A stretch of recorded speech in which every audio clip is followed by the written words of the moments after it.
Knon 89.3 FM in Dallas and Fort Worth, the voice of the people.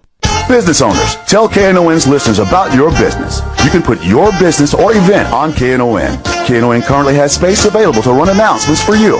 Tell KNON's listeners about your goods, services, nightclub, concert, or event. Help keep the voice of the people on the air while putting your information on the air.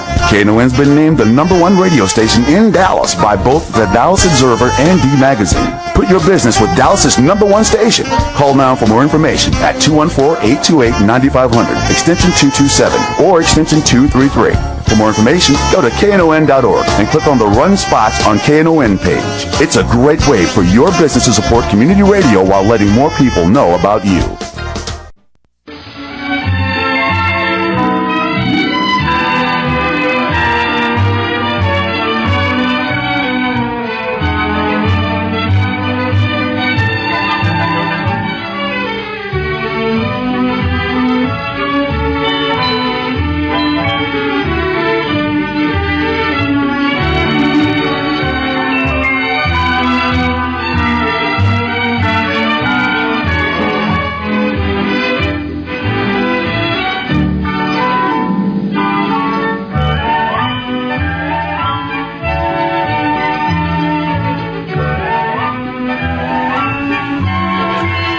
Good afternoon and welcome to this February chilly day of edition of Lambda Weekly.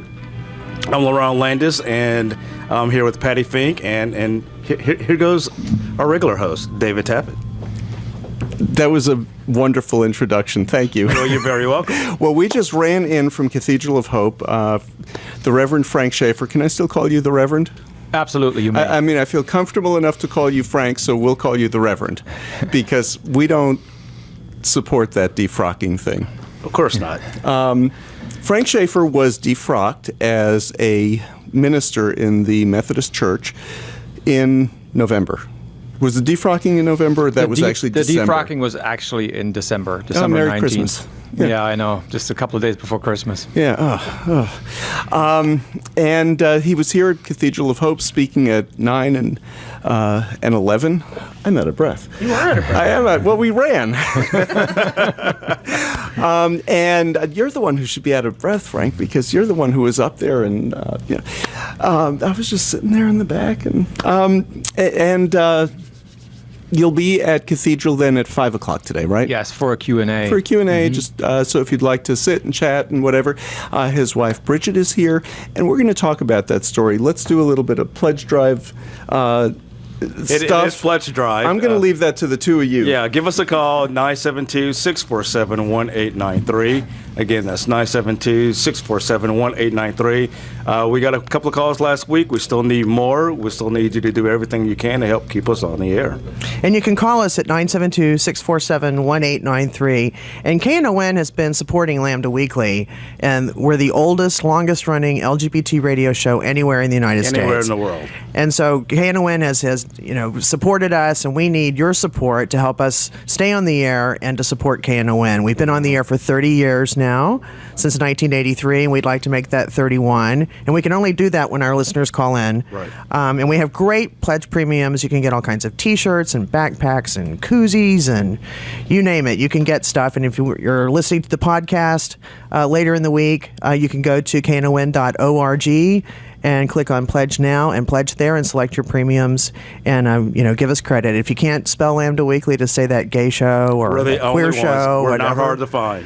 Just get it across, but LW, you can do that. But give us a call, 972-647-1893. Doc is standing by waiting for your call. And so is Josh. And so is Josh. So Josh is and I also wanted wanted to add, where else locally are you going to hear in detail conversational local content about when we have great guests like this? The Cathedral of Hope. Well, on the radio. You're just not.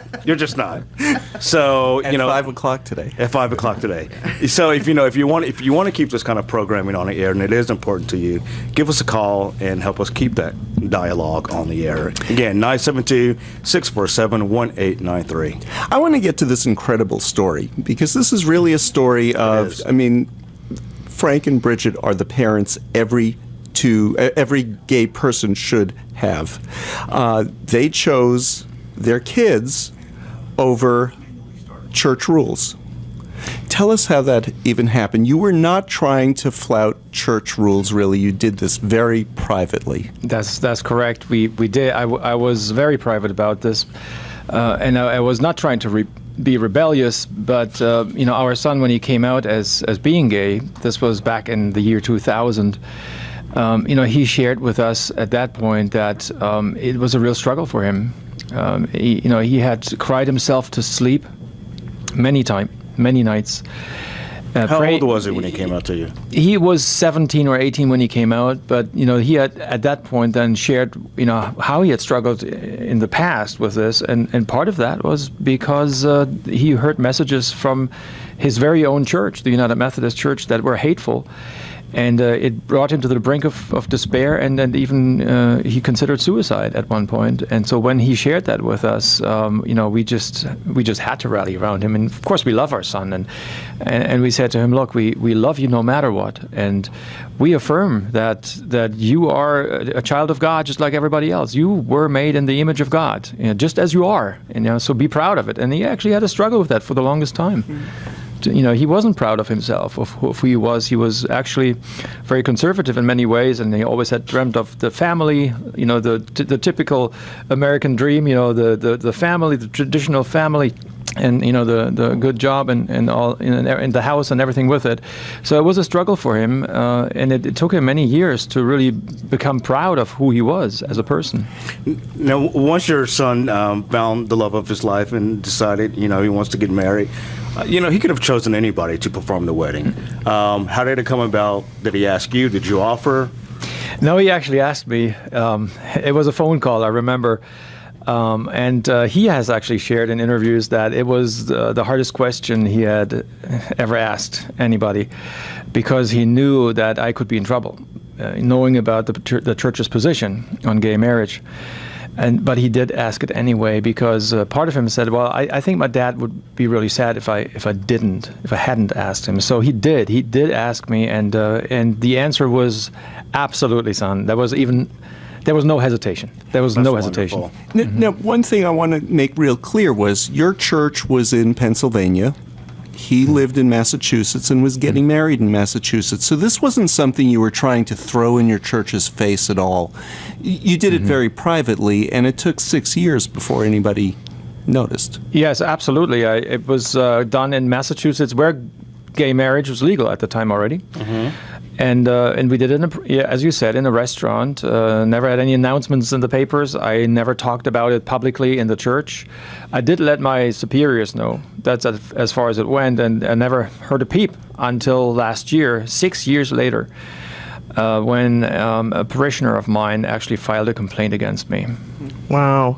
I'm a recovering Southern Baptist. I'm actually wearing my Baylor sweatshirt on the air. But I then changed over to become a Methodist. And can you explain for our listeners what the Methodist Church's policy is, the United Methodist Church's policy in the Book of Discipline, about what it is that you violated? What was this statute? Right. So the United Methodist Church adopted in 1972 for the very first time some language that is discriminatory by saying that we believe that the practice of homosexuality is not compatible with Christian teachings. From there, over the years, there were more and more laws adopted. Like, for instance, the first one was in '86, where it was no longer possible for gays and lesbians to become ministers in our church. And then a little bit after that, I think it was in 1996, the law was adopted that no United Methodist minister may perform a homosexual union service or a wedding service. And it was also not allowed to be done by any United Methodist church. Wow. How has that affected the church? It seems to me like here in Dallas, there are the pro-marriage churches like Grace United Methodist, North Haven, and now Oaklawn United Methodist Church, which 25 years ago, they had a massive walkout. This church is right in the middle of the gay neighborhood, and the minister at the time announced that gays and lesbians were not welcome. And that was the start of our PFLAG group here, even, because it was a number of parents who walked out also and said, if my kids aren't welcome, I'm not welcome. See, And they started PFLAG. Yeah. We're always at our best when we're pissed off. So. Yeah, exactly. Well, these were pissed off parents, too. So, but then there are other churches like Highland Park United Methodist Church, which doesn't support same-sex marriage or equality. Why isn't it okay in your church for the churches that are for it, the ministers who are for it, to do what they think is right? Because that's all anybody wants. Nobody wants to force a minister to do a wedding that they don't want to do. In the other churches, no, I'm really not for it. I'm going to go to this church. Doesn't that make sense? That would be an ideal world. However, we are not, as a church, as a denomination, we are not congregational in model. We are episcopal. So in other words, that means there's a bishop and there are district superintendents and all the properties owned by the denomination, by the annual conference, actually, not by the church itself. So there is a lot of control that's coming from the top. And that's been the problem. Now, they are actually reconciling churches. We call them reconciling, open and affirming churches that will do gay marriages. And there has, to my knowledge, not ever been one church that was actually put on trial, which is good. Could they actually put a church on trial? Theoretically, yes, because that's it clearly says in the discipline that United Methodist churches are not allowed to perform or to have open their location for a gay marriage, but it hasn't happened, and I to be honest with you, I can't even imagine how that would be done. How can you put a whole church, a whole congregation on trial? Why don't you file charges against 500 churches and force them to have a trial for each and every one of them? Yes. Talk about wanting a mess. Well, if today corporations are people, I guess church congregations are people. I guess so. Churches are people. For those of us who don't know, procedurally how it works in a church as far as when you put on trial, again, they found out 6 years after the fact. It had already been done. What is it that they wanted you to do, or did they even give you a choice before you were defrocked? Yeah, okay, so there's some gossip there in the backstory. The whole thing actually came about because I had a falling out with my choir director, which eventually led to her resigning, and her son was actually the person who filed the complaint against me. And so when he was asked in the witness stand, so did this have anything to do with your mother's resignation? And he said, no, absolutely not. I just happened to learn about that fact of the wedding around that time, and I was so appalled. I filed a complaint, and now I find that very strange of a coincidence, to be honest with you. And very so interesting did most timing. people. Very interesting, yeah. It wasn't just that he happened to hear about it.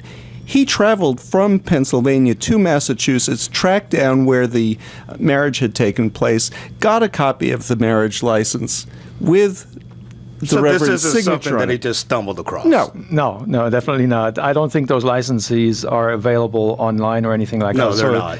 So, and I actually I've heard, again, this is the second source, but I've heard that he actually did travel to Massachusetts to obtain the license. So he probably took a couple of days vacation to get that. So did they give you either or, like either you do this or you're defrocked? Well, part of the negotiations that we call just resolution in the process are that the complainant can make conditions and can set conditions. And one of the conditions he did set was that, I'll forget about the complaint if you agree in writing never to do another gay marriage again. And that was actually only one of 5 conditions, but that was the one that I definitely couldn't fulfill, and so the negotiations were off. Gotcha. Well, that seems really preclusive too. I mean, what if you were to sign that and I guess give your word that you wouldn't do that again, and then the United Methodist Church came around to the 20th century, and it was going to be okay for everybody to do them. Then you would be committed. You'd given your word you would never do that. It seems odd to me. That's a very good point. I never even thought about that, but that's a very smart point to make. Yeah. Well, that's kind of like what happened in New Mexico when all of these counties were starting to perform same-sex marriages. About 10 years ago, one county did start doing same-sex marriages. They were under court order not to perform them, which is why Sandoval County did not have same-sex marriage, whereas the counties around it did, even though they wanted to do it 10 years ago. Same nonsense logic. Yeah, So that's interesting. We're coming up on a break. We need to talk pledge drive a couple of seconds. We're talking to the Reverend Frank Schaefer. His wife Bridget is here too. Best parents in the world. Frank Schaefer is the Reverend who was defrocked by the Methodist Church the end of last year. And we'll be talking with him just a little bit more. But it is Pledge Drive, and we do need people to call and support the oldest, longest-running gay and lesbian radio show on the air anywhere in the world. And old people like Lerone have been doing this for 30 years. Mm-hmm. So ever since I was 10. Ever since you were 5 years old, right. I've been doing it since about 3, so. And me being the youngest of all of you, I've been doing it since before I was born, but we have been on the air for 30 years. We need you to call us, 972-647-1893. The phone number disappeared from yeah, but you got the it board. right. I did get it right. Right. Oh, there it is. It finally fell off is what happened. 972-647-1893. Operators are standing by. What are some of the lovely Pledge Drive premiums we have? We have T-shirts, we have backpacks, we have my favorite, and if you're a longtime listener, you know I push this every Pledge Drive. That's the Knon apron. The apron for a $40 pledge, you get it's a heavy canvas apron. It's black with the white design. It says Knon, and they make lovely gifts. They make lovely re-gifts. So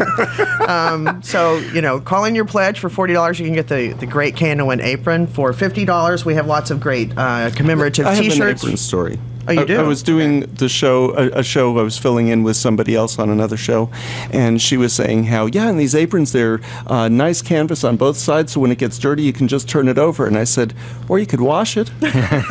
Yeah, you can. And of course, my favorite, is the coffee mug and what goes with coffee mug, coffee. And we have coffee right here. House blend coffee that David says every time that we pick ourselves. We do. We go out to the slopes of Knon and 972-647-1893. That's 972-647-1893. We'll be right back with the Reverend Frank Schaefer right after this. KNON depends on listener support to stay on the air, and now is the time for you to help keep this show on the air. If you like what you're hearing and want to show your appreciation for great community radio, pick up the phone and call to make a pledge. Call 972-647-1893 or go online to knon.org.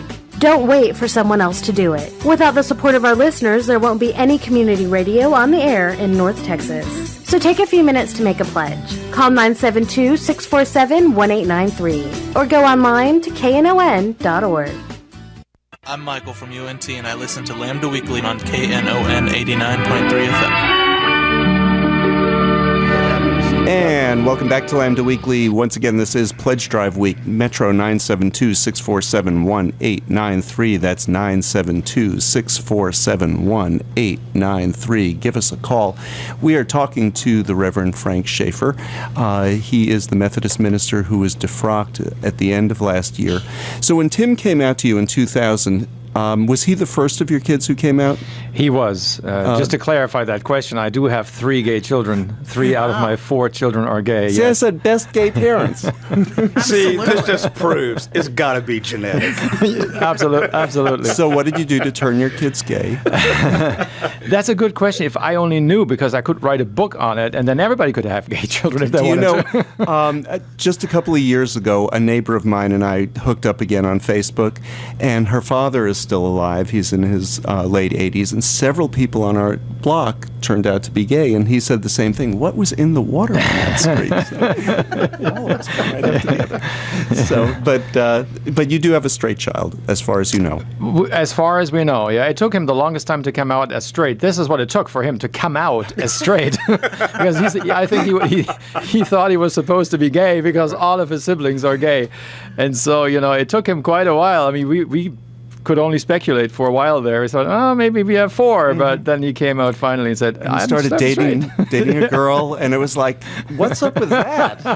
But you know what? Now that you just let us know that you have 2 other gay children, it's all the more reason why you didn't sign that agreement.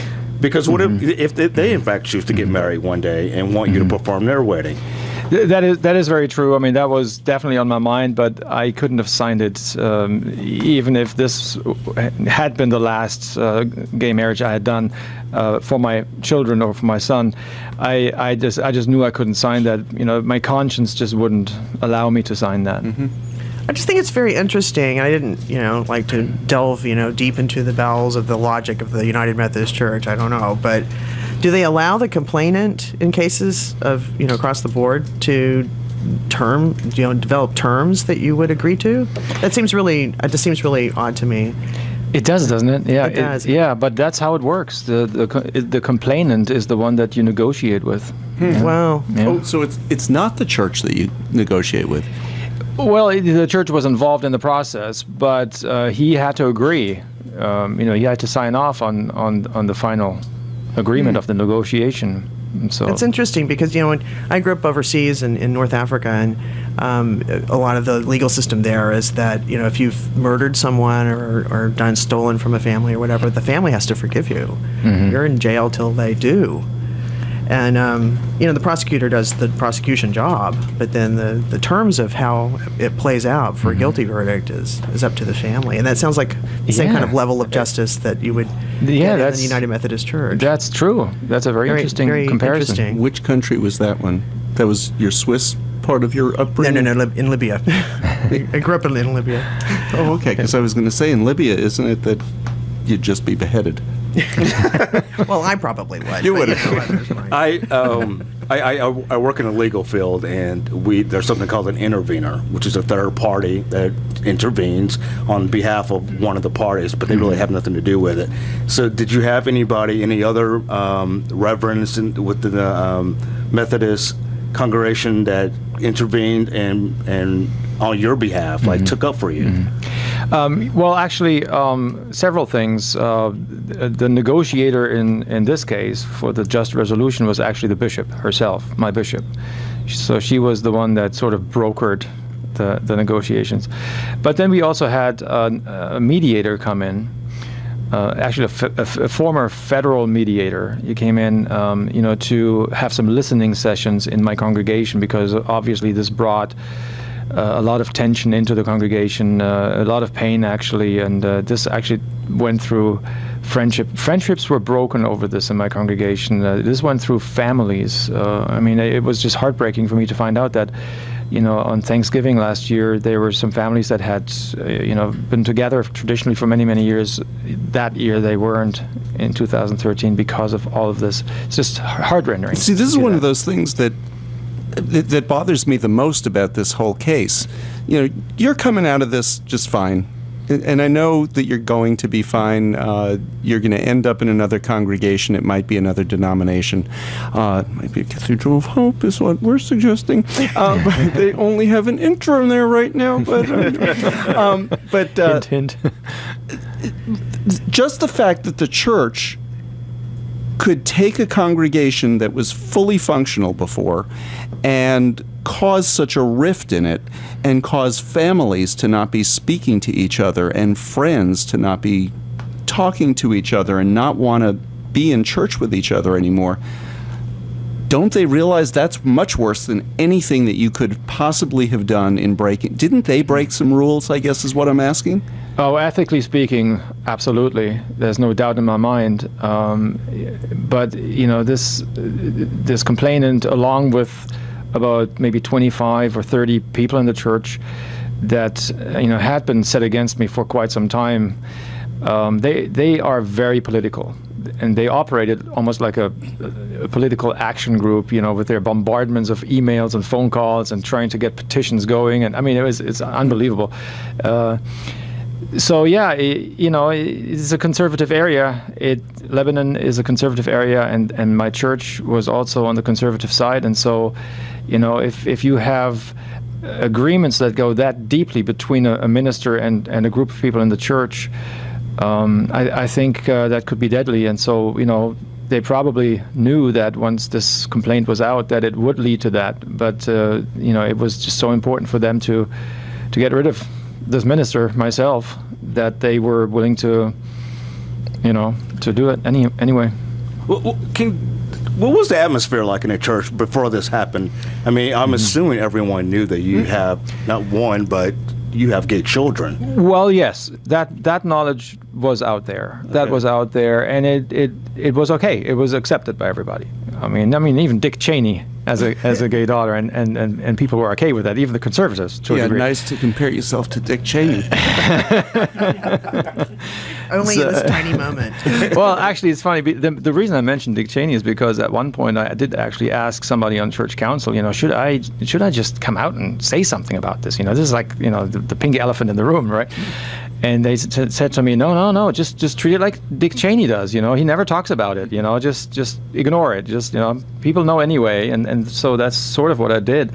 I didn't want to rock the boat. I didn't want to cause a disturbance in the ministry, because our ministry was very vibrant. We had a great ministry. We were actually thinking about adding a third worship service this past fall. Wow. Before this all came down. And surely you're not the only parent in this congregation who has a gay child. No, actually not. No, there were several, and because it was pretty much known that I had gay children, we actually had more and more people coming in from the community that were either parents of gay children or were gay themselves. And so, that was one of the beautiful things about the ministry, that we had a good diversity of people coming to especially our contemporary service. I wonder, when we look across it, like at federal laws, what's his? Eric Holder? Eric Holder, yes. Department of Justice, or Attorney General, came out with a sweeping statement yesterday at Big an news. HRC dinner in New York City. That the federal government, through the Justice Department, where the Justice Department is able, will maximize optimally every right that a same-sex couple has who are married that would be exercised with a heterosexual couple. Even if you reside in a state that doesn't recognize it. Yeah. Right, like Texas. Like us. Right. That's huge. Yeah. So, that's really, really huge. Mm-hmm. And I'm just curious, he refused to defend, and the president did as well through his instruction, to defend DOMA when it went to the Supreme Court. The Attorney General of Virginia has elected not to support the law in Virginia, and is going to support the plaintiffs, in fact. And it seems to me that there's the law, and this is true in the United Methodist Church, I think, the law, and then there's the way people feel about LGBT people. Mm-hmm. And so I'm most curious what your take is on how people really feel about LGBT people in the United Methodist Church versus how they feel about the law, and then the support of the law or the breaking of the law. They're really two different things. I totally understand. That's a good question. Well, I think because we are an Episcopal church, so far, up until recently, the church leadership really has tried to sweep this under the rug. There was actually a motion on the floor at last General Conference in 2012 where they could have acknowledged that there's a sizable minority, that's what the language was, that disagrees with these discriminatory laws. Well, even that got shut down and voted down. Wow. However, I think what happened recently through recent events, and my trial was a big part of that, it really laid bare the division that exists in the church. We are a divided church over this. There are so many people in support of it, and I'm seeing them now all the time. Every Sunday, I meet people, United Methodists, that are outraged, and so now you have all kinds of actions. Pastors stepping up. Prime example is Reverend McElvain here in Dallas. North Haven, who just announced he will do a gay wedding, and I actually met the couple today at the Cathedral of Hope. Yeah, Jack and George. Yeah, Jack and George. Now, right? Yeah, who've been on this show many times. Yeah. Oh, yeah. Now, one of the things that you said when we were talking before was that what if 1,000 ministers came out? First of all, how much did your defense cost? Not your defense. How much did the prosecution cost the Methodist Church? The official number I heard was $100,000, about Okay, $100,000. so- But then it had been revised down, but I'm not sure the exact figure. But let's say 100,000. So it's 100,000, and if 10 ministers did this, that's $1 million out of the Yeah, church coffers. If 100 people do this, that's $4 or $5 or $10 million. Yeah. What if 500 ministers, and there are that many who support this? Actually, there are more than 1,000 that have officially signed a statement that they will do At $100,000 a Really? piece, because they all have to have their own separate trial, right? Absolutely. Otherwise, it'd be Salem. Well, it'd be this big mess. But people are digging in their heels, though. That's the thing. I mean, Bishop Scott Jones just came out with a statement. He's the bishop of the Great Plains Annual Conference. He came up with a statement saying if there are 100 gay weddings in his annual conference, there will be 100 complaints followed by 100 trials. Great. Wow. And his area will be bankrupt. Oh, absolutely. Exactly. I mean, nobody takes him seriously, I guess, because how is he going to do that? How is he going to finance Then there's that? public relations. Bill McIlvaney is going through some chemotherapy right now. Jack and George have been together for 53 years. First of all, what better couple? I mean, I don't know of a stronger couple than those two. You talk to them, they finish each other's sentences. I mean, we just love the two of them. But the two of them together, because that's all there is. It's Jack and George. It's always Jack and George. It's never Jack, George, Jack and George. That's how much of a couple they are. And this minister, who they're threatening to take away his health care benefits, he's going through chemotherapy right now. What kind of public relations nightmare are they looking for? Oh, that's a very good question. Sometimes I think they don't think these things through. I think who's pushing this right now are the caucuses, the conservative caucuses, and the institutional church. I think they find themselves sort of at a loss and without leadership at the moment. And there are actually bishops that have now come out in support of gay marriage rights. And the one that invited me to minister in the California conference, Bishop Carcano, she's openly defying church law by saying, well, you may have defrocked him over there on the East Coast, but he can come over here to the West Coast and minister as a United Methodist minister, which is incredible. You've been too busy to actually take her up on the offer because you've been speaking every single weekend since then. Are you thinking seriously of taking that offer? That's definitely on the table. We're still talking with her and the conference, and I was there about 4 weeks ago. I was in L.A. and I met with her and the cabinet and had the chance to speak at the Hollywood United Methodist Church, which was awesome.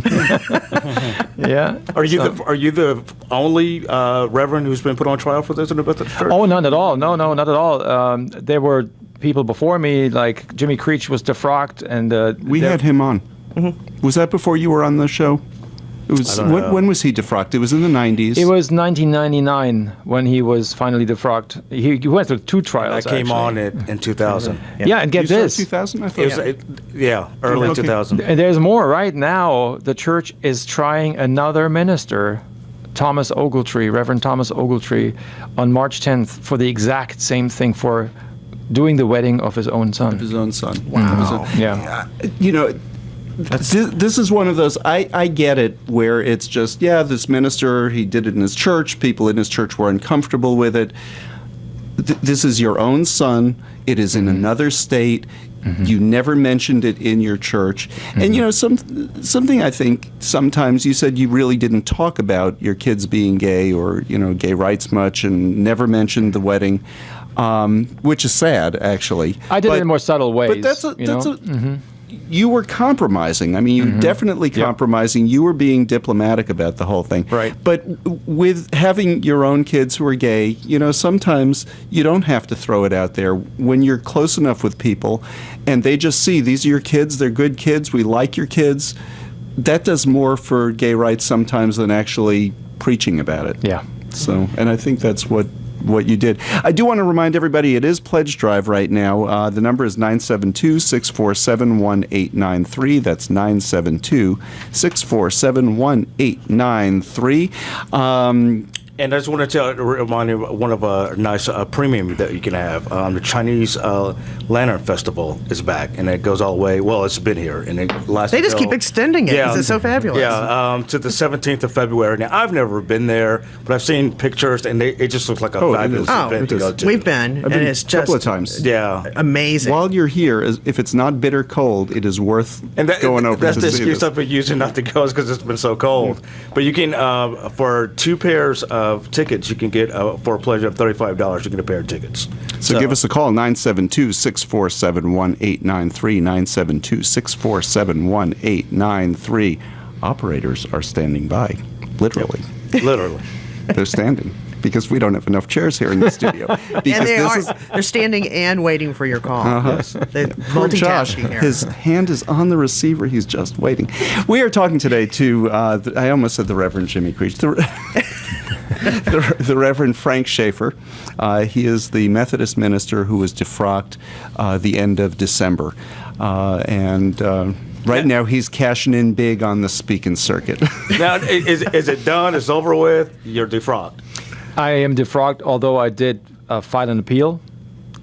So we're now due to put a brief in on that, and so it could come up at the Northeastern Jurisdictional Meeting in the spring. If not in the spring, probably in the fall. So this is the whole Northeastern District where all of the states except Pennsylvania, and that one's questionable, that's probably going to be the next state, have same-sex marriage. Yes, exactly. Okay. Yeah. I just want to make that clear. That's really interesting. Yeah. Wow. You actually had a trial. It was a 2-day trial? 2-day. Mm-hmm. 2-day The first day you presented evidence, and you had attorneys and other clergy who were presenting for you. Correct. What was your argument? On the first day, when it was about the guilty and innocence, I actually argued I may have violated church rules, but I did it out of compassion and love for my son. Mm-hmm. And I actually invoked the parable of the Good Samaritan, where the Levite and the priests passed by this beaten up person in the street because they couldn't risk getting blood on themselves because that would have made them ritually unclean. They couldn't have performed the services at the temple.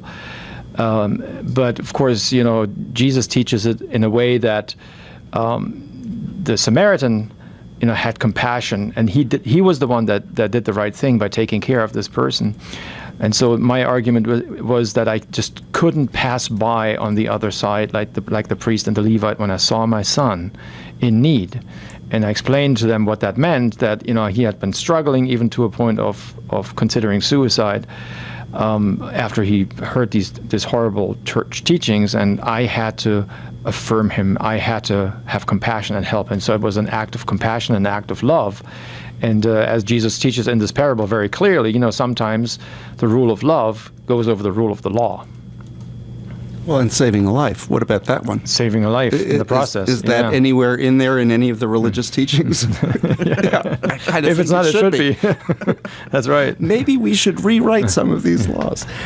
You're listening to Lambda Weekly on 89.3 Knon FM. I'm Dave Taffet here in the studio with Lerone Landis and the late Pattie Fink. Our guest today is the Reverend Frank Schaefer, and it is Pledge Drive. Give us a call, 972-647-1893. That's 972-647-1893. We'll be back with more right after this.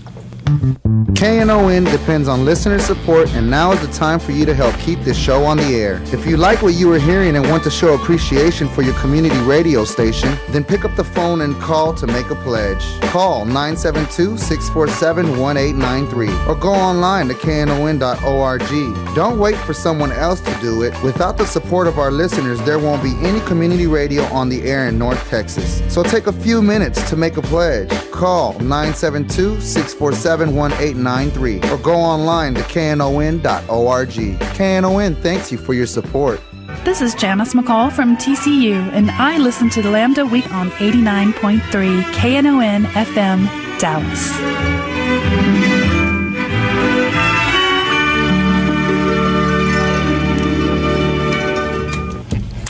And welcome back to Lambda Weekly. I'm Dave Taffet here in the studio with the late Pattie Fink and Lerone Landis. Our guest today is the Reverend Frank Schaefer.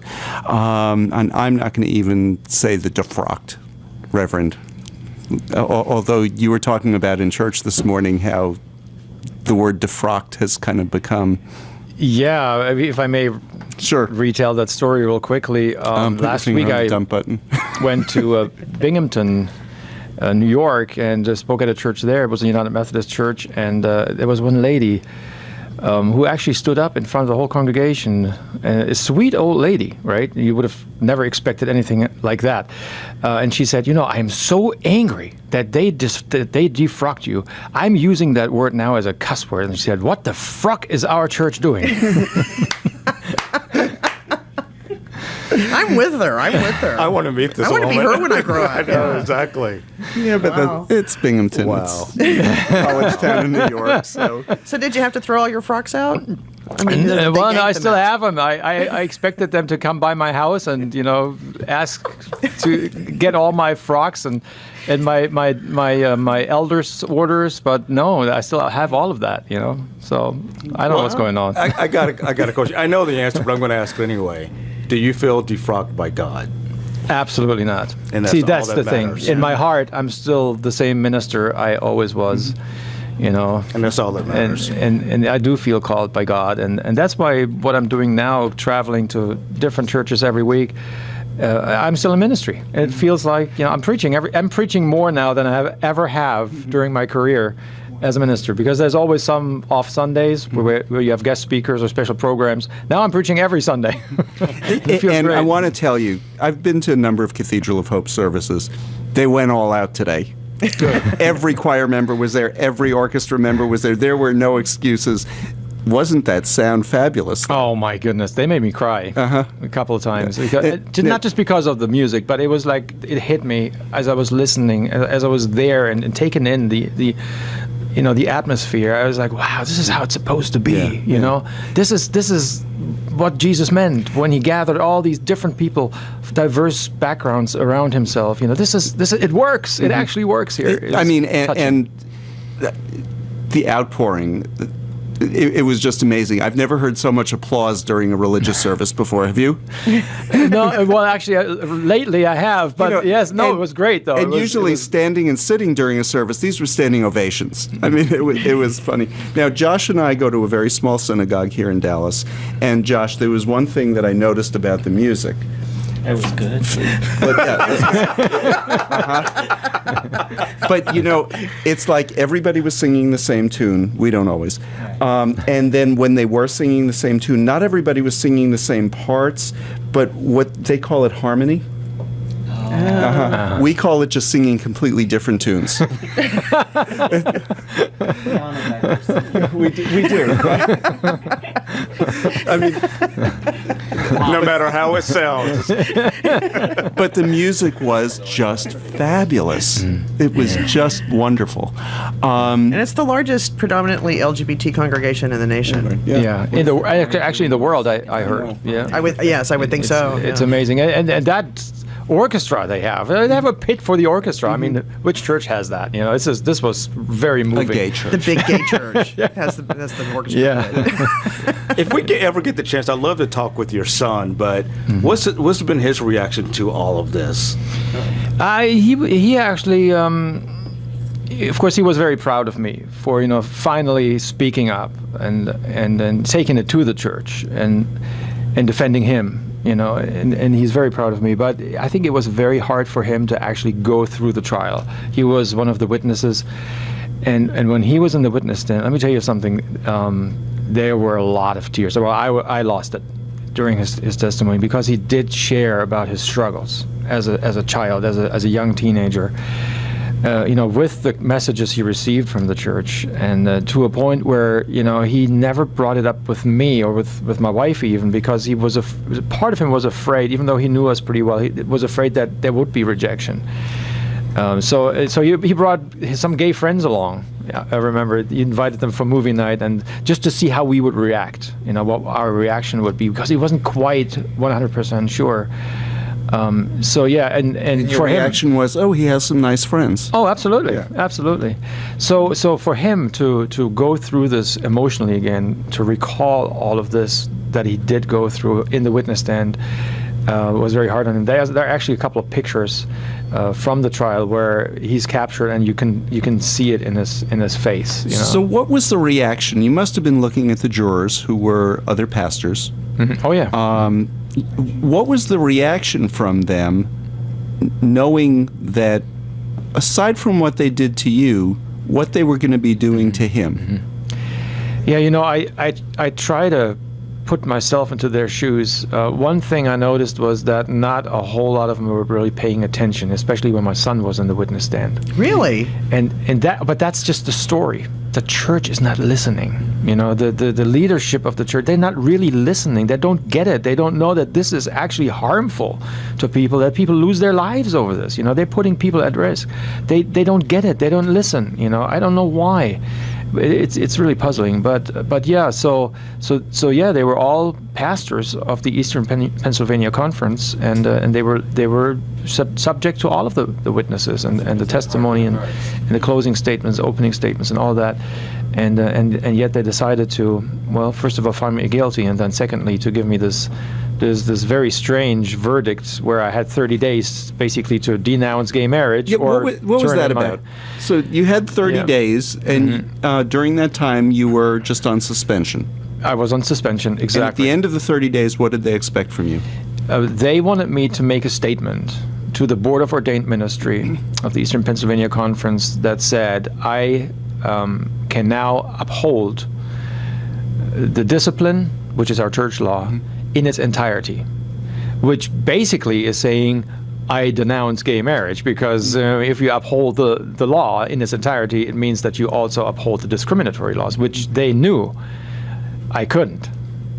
You're pretty sure they knew that this was not an option. That I think they did it so that it would be on him to violate a lot of people like to defy the church again, and not for them to pronounce him sentence. They wanted him it to be on. A lot of people agree with that. And see, we give you the opportunity, and you're the one who blew the opportunity. Exactly. I think that's exactly what they did and planned to do it. It's kind of wimpy, isn't it? I mean, It's you know, totally they really wanted to defrock me, but they didn't want to actually do it. They wanted me to do it to myself. Right. How big was the jury? How many? 13. And 13 pastors. What did the final vote come out to? I think the vote for the verdict, the guilty verdict, was unanimous. Oh. Yeah. So nobody could see your argument. Did you speak to any of them afterwards? Well, no, I was actually under two charges. The first one was, did he do the wedding? And that one was unanimous. But then the second charge was... should you be defrocked for doing it? No, that was the penalty. The second charge was, did I violate the order and discipline of the United Methodist Church? And that one was not unanimous. There were some people that disagreed with that. Okay. And actually, I did talk to one juror afterwards. She contacted me, and she said, Frank, I'm not going to apologize. This was actually the hardest thing I've ever had to do. Good. And I'm on your side. And I just couldn't, talk sense into the others. And so she actually invited me to speak at her church, so I will. Oh, so she's one of the ones who voted for... Yes, for you for the second charge. Right. Okay. Mm-hmm. Wow. Yeah, and then the second part is the penalty, which that one was also a split vote. It wasn't totally unanimous, and that basically said, 30 days, and at the end of the 30 days of suspension, you need to let us know if you're willing to uphold the discipline in its entirety. If not, we ask for your credentials. Are there other things, because like Pattie said, there are always these things that it's all the laws and then the laws that have to do with the gay people that we don't really care about all that much. Are there any other laws in there that are there, they're old, they're antiquated, like Pattie should be home washing dishes, and cooking dinner for her husband, that kind of thing? There are a lot of laws in there that are basically not followed, or just followed by very few people. Like one of them is that you as a pastor have to make sure that when people transfer to another church, that you actually have to do certain things, which we never do as ministers. I've never done it. If why don't you they bring up some charges? Yeah, really, yeah. And that actually came up. Who can actually uphold the entire discipline? And so there was actually some pressure on me from friends, from my counsels and friends, that said, well, just just tell them what they want to hear. Just say you can uphold the entire discipline, because none of us can really do it, So it's the same thing. It's just say it. But I just couldn't do it. Do you know, in Judaism, one of the ways that the Orthodox get around that whole man shall not lie with another man thing, they say, yep, it's absolutely there, but not subject to interpretation, which I disagree with anyway. But they say it's there. But who can uphold everything? If you uphold all these other things, well, you're doing pretty good. And that's how most of them get around that one. It's just nobody upholds everything. And they're honest enough to understand that nobody does everything. Yeah. Well, there are, in the Torah, there are provisions for instructions on how you can sell your daughter into slavery. Is anybody upholding that one? I do. Wait, I thought you were only 21. Yeah, but when I have one, I've been planning. Okay. I've been planning. All right. It's my retirement. Yeah. Dairy Daddy. Yeah, and for Lerone, he doesn't. We're selling Gabrielle. May only be 5 right now, but I think it's time. That's interesting. Can you talk a little bit about what this is about?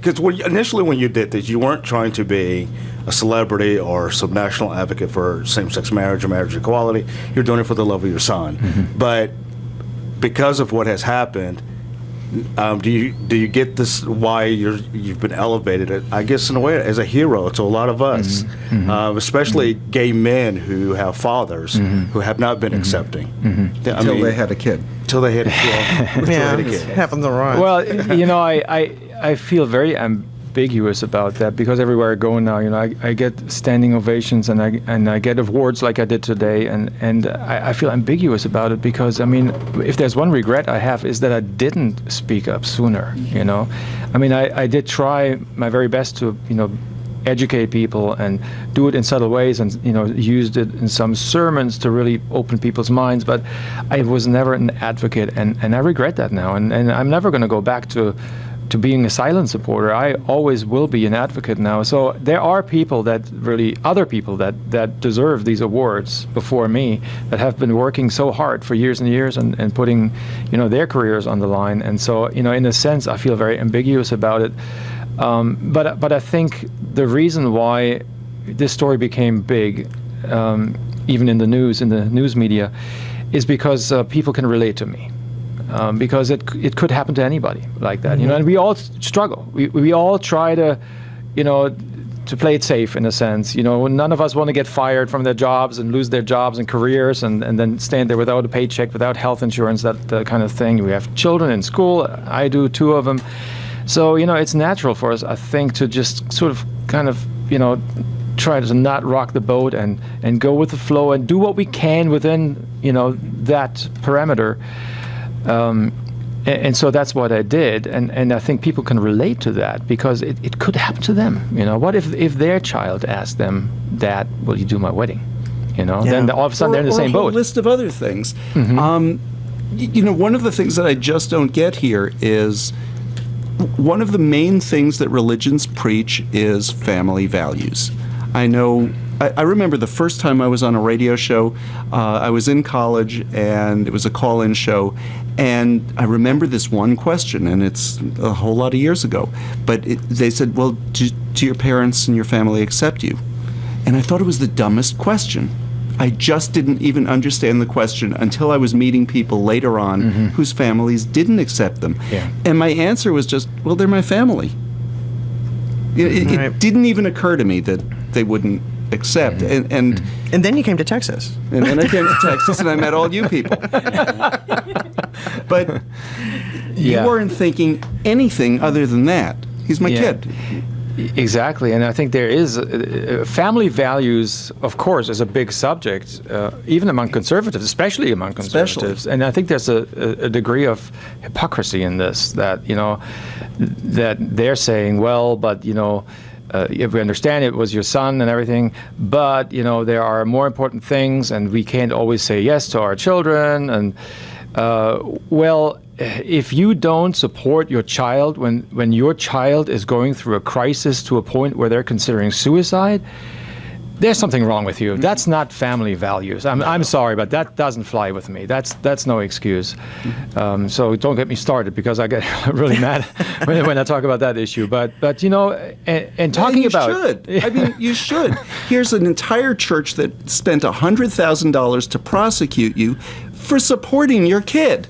Yeah. I mean, what kind of nonsense is that? It is, and that is a very important covenant, the covenant with your family. It's held very important in the church, in all churches, all religious communities that I know. In all countries. This country would fall apart if people didn't have families to support them. Right. So to not even see the tension I was in and somehow respond with grace to that and leniency, even if they want to uphold the rules, is just beyond me. And now they're doing it again to Reverend Ogletree. Yeah. It's for the same thing. It's just amazing. It's the same hypocrisy we saw with the repeal of Don't Ask, Don't Tell. I mean, they're saying, no, it's better, it's best if you lie. Don't be honest. It's better for everybody if you lie. I mean, it's an insane kind of, It is insane. Logic. Let's not have integrity anymore. Right. Don't tell the truth. Don't tell the truth. Why do we need a church to teach integrity? If you get a job at a church in another denomination, how easy is it for your ordination to transfer with that little defrocking thing there? That's a tiny glitch in your there, permanent record card. I think it's like a dishonorable discharge or something, I'm not sure exactly technically how it would work in another denomination, but I know that I've gotten a lot of offers, especially from the UCC. Just last week, actually, I also talked at a UCC conference in Harrisburg, and the conference minister happened to be there of that whole area of the central Pennsylvania UCC conference, and she gave me her card and said, "Frank, call me anytime. Call me anytime if you want to switch." So wow, wonderful. We are coming up, and by the way, Cathedral of Hope is UCC, and who knows? They're looking. That brings us to the end of another Lambda Weekly. Frank, I want to thank you so much Thank you so much. Thank you, and come back. You should have seen. You should have seen the madhouse to get him here. Because this was the longest Cathedral of Hope service in their history. And they've had long services. We just got here. Thank you so much. The number 972-647-1893. It is Pledge Drive. I was going to say happy birthday to my husband. Tell you it's his birthday. Happy birthday, Danny. Happy birthday, Danny. That's awesome. Yeah. That's great. 972-647-1893. Some of us will be here afterwards. Can still take your calls. 972-647-1893 and support our... Yeah, we wouldn't be here and get great guests like this if it wasn't for KNON. So give us a call, 972-647-1893. Again, Frank, thanks so much for being here with us. Well, thanks for having me. It was a pleasure.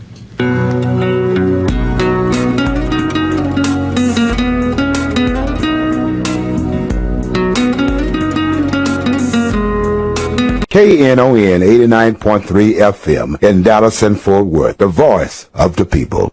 Business owners, tell KNON's listeners about your business. You can put your business or event on KNON. KNON currently has space available to run announcements for you. Tell KNON's listeners about your goods, services, nightclub, concert, or event. Help keep the voice of the people on the air while putting your information on the air. KNON's been named the #1 radio station in Dallas by both the Dallas Observer and D Magazine. Put your business with Dallas's #1 station. Call now for more information at 214-828-9500, extension 227, or extension 233. For more information, go to KNON.org and click on the Run Spots on KNON page. It's a great way for your business to support community radio while letting more people know about you.